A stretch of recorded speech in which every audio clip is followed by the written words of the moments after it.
మేము షిరిడీకెళ్ళాము ఫ్యామిలీ అంతా కలిసి. మైసూర్ ఎక్స్‌ప్రెస్ అండి. వీక్లీ వన్సే ఉంటుంది ఆ ట్రైన్. 15 అవర్స్ జర్నీ ఉంటుందండి. నైట్ డిన్నర్‌కి ప్యాక్ చేసుకొచ్చాము. ఇంకా మార్నింగ్ ఎలా ఉంటుందో ఏమో అనుకున్నాను ట్రైన్‌లో. ఒకసారి ఎళ్లి చూద్దాము ఎలా చేస్తారో ఏంటో అనేసి చూసొచ్చానండి.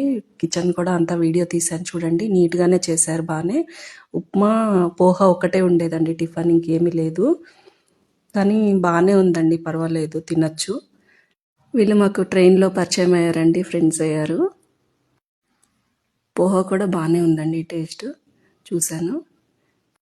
ట్రైన్ జర్నీ బాగుంటుంది కదండి, కొత్త కొత్త పరిచయాలు, పిల్లలు అంతా సరదాగా. ట్రైన్ దిగంగానే రెడీగా ఉంటారండి ఆటో వాళ్ళు తీసుకెళ్ళడానికి. వాళ్ళు చెప్పిన రూమ్ మాత్రం తీసుకోకండి. మనం ఆన్లైన్‌లో బుక్ చేసుకుంటే మంచిది. రూమ్స్ బాగుంటాయి. రూమ్ మాకు అంతగా మంచిగా దొరకలేదు.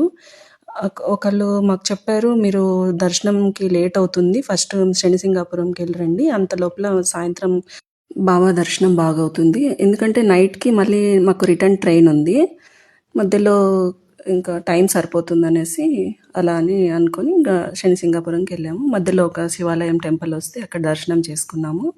ఇంకా మళ్ళీ స్టార్ట్ అయ్యి శనిసింగాపురం వెళ్తానికి ఒక్కొక్కరికి 200 తీసుకుంటారండి. మినీ వ్యాన్లో వెళ్ళాము.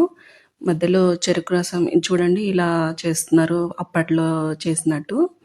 అప్పటి కాలంలో ఇలాగే చేసేవాళ్ళు కదా.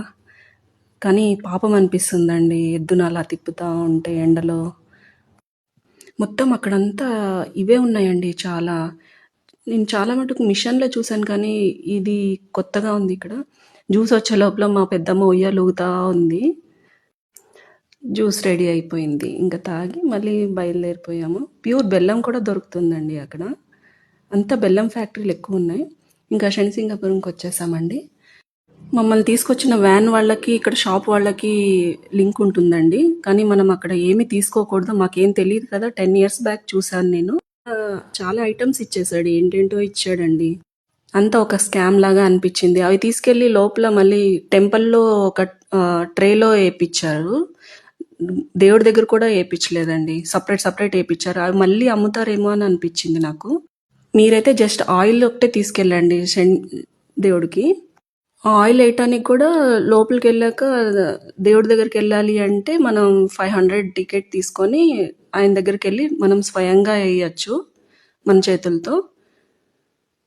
ఇలా ఉంటాడండి దేవుడు. పైన టాప్ ఏమీ ఉండదు శనిదేవుడికి.